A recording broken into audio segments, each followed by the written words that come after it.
Newly married couple, the lady found out that the husband has erectile dysfunction. They're trying to solve it, but the prognosis is not looking good. How long does she wait in that marriage? How long should the woman wait? For what? No, seriously. We must break the question down. How long does she wait before she leaves him? How long does she wait before she starts finding alternative means? How long does she wait? They all stood in front of us and said what? For better, for worse. And we all danced and we all rejoiced. And now they say this thing has happened. And everybody's like, I can't be in this world without children. No, go and adopt. Let's break it down. Does she want to leave him? If that is the question, then there are pastors who will tell you all the reasons why she shouldn't. But if you're of the doctrine, which is the true Christian doctrine, that sometimes you walk through the valley of the shadow of death and you want to keep staying and you want him to see you and say, well done, good and faithful servant. Your path may be rough, but he's at the end of it, holding you through it, giving you a testimony. First and foremost, those of una wey dey that church that day wey dey clap, wetin una dey clap for?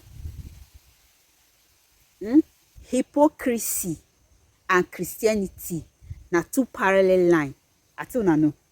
You dey clap say if na you go stay the marriage, abi if na your pikin she go stay the marriage, you go advise her make she stay the marriage. Because though she walk through the valley of the shadow of death, get wetin dey say dey play.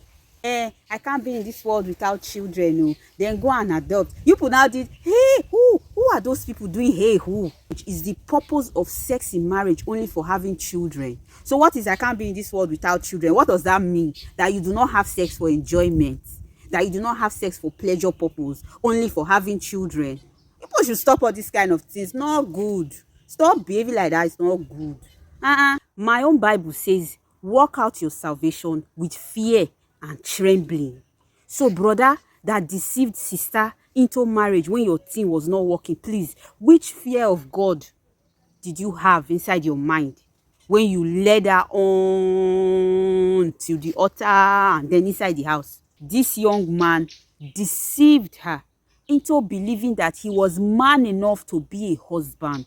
For you to be man enough to be a husband means that you can perform every role that a husband should perform.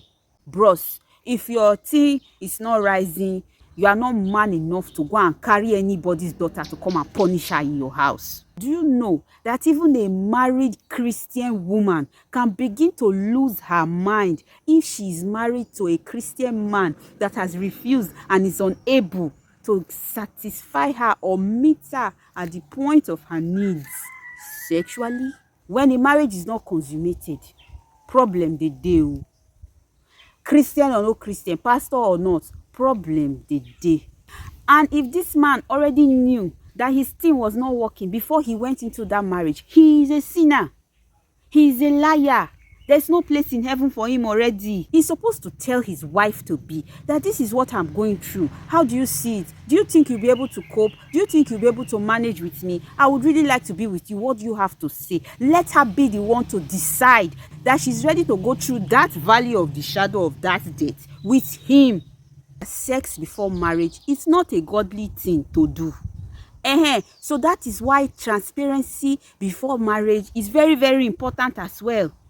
If you know that you have open kwekus and it's too enlarged and anything that enters there is like, well, tell your partner before he marries you that see what I'm facing. My kwekus mouth be like this. So tell the person. Why will you say that? Why won't I say that? You want to get married to somebody's son and go and put him in that kind of bondage when your kwekus is like, well, and if he enters inside, there's no pleasure. You are not a Christian if you do that kind of a thing as a woman. The same thing goes for a man. If you have a bola that is like this, tell her, as sex before marriage is not allowed, transparency over everything before marriage should be encouraged. The disappointment that bad sex, lack of sex, poor sex, small piyon, open kwekus can give people inside marriage, that disappointment can mess up Christianity.